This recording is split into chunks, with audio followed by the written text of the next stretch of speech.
प्रश्न, एक द्विघात बहुपद ज्ञात कीजिए जिसके शून्यकों का योग तथा गुणनफल क्रमशः -1/4 और 1/4 है। इस प्रश्न में हमें एक ऐसा द्विघात बहुपद ज्ञात करना है जिसके शून्यकों का योग -1/4 और शून्यकों का गुणनफल 1/4 है। इस प्रश्न को हल करने के लिए हम क्या करेंगे, सबसे पहले एक बहुपद और उसके शून्यकों को मान लेंगे। तो हम लिखेंगे हल, माना कि द्विघात बहुपद ax का वर्ग प्लस bx प्लस c है और इसके शून्यक अल्फा और बीटा है।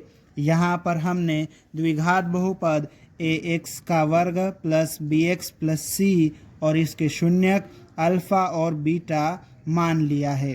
अब यहाँ पर हमें प्रश्न में शून्यकों का योग दिया है, तो हम लिखेंगे अब शून्यकों का योग अल्फा प्लस बीटा बराबर, शून्यकों का योग कितना दिया है -1/4, तो हमने यहाँ पर -1/4 लिख लिया। शून्यकों के योग का एक सूत्र होता है -b/a, ठीक है। और यहाँ पर ये जो लिखा है -1/4, इसको हम लिख लेते हैं। ये जो माइनस था हमने ऊपर पहुँचा दिया 1 के पास में, ठीक है। अब हमें शून्यकों का गुणनफल भी दिया है, तो हम उसको भी लिख लेते हैं, ठीक है। तो हम लिखेंगे तथा शून्यकों का गुणनफल अल्फा गुणित बीटा बराबर कितना दिया है प्रश्न में 1/4, तो हमने 1/4 लिख लिया।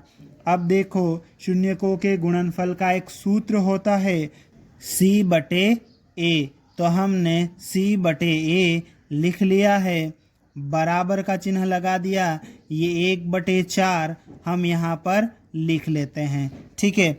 अब देखो यहाँ पर, यहाँ से a का मान कितना आ रहा है 4 और यहाँ से भी a का मान कितना आ रहा है 4, तो हम लिखेंगे यदि a बराबर, यहाँ से a का मान 4 आ रहा है, यहाँ से भी a का मान 4 आ रहा है, तो a बराबर कितना हो जाएगा 4, तब b बराबर, अब देखो -b बराबर -1 आ रहा है, चिन्ह बदलेंगे तो दोनों प्लस के हो जाएंगे, तो b बराबर कितना हो जाएगा 1, तो b का मान 1 हो गया।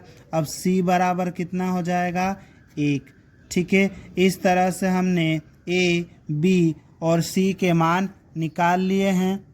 अब हमने जो द्विघात बहुपद ax का वर्ग प्लस bx प्लस c माना था, इसमें a, b और c के मान रखेंगे।